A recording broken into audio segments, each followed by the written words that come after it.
Ano tayo, think muna tayo. Ang purpose ng think na to, wala magka-error, wala mag-a-atake. 10 balls or 15 balls. Okay, pagka-think, may left shoulders, no? Walang wrist. Baba, walang yung ganong elbow.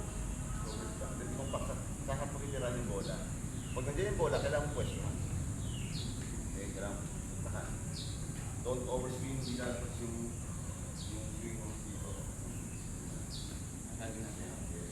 Pagkatira mo, pag wala sa yung bola, ready ka lang. Ang ready, nakapaddle up ka, nakabend ka. Okay? Then kunyari, binigay ko yung bola kay friend. Nakapagod na resto sa Malexi. I-track mo yung ball, ituro mo yung ball. Kumbaga, mga ganun ko. Yan. Yan. Kunyari, yung partner ko sa inyo dalawa. Ginagawa ko, diba? Tinatrack mo yung ball. Bakit? Para lagi mo nakasarap sa bola. Yung habit lagi ako nakasarap sa bola. Ready ako ever ibigay sa akin yung plan. Okay? Kasi pag nakababa yung paddle mo, ito nila, ito rin. Saka yung bibigay sa'yo. Nagkaka-error ka doon or pwedeng body bag.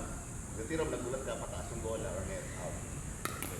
So, think muna tayo without having an error. Ano yung error? Net, outside, hindi mo natamaan, tumama sa katawan mo, o tumaas, pinalo. Okay?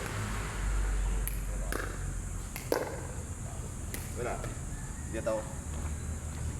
Record na natin.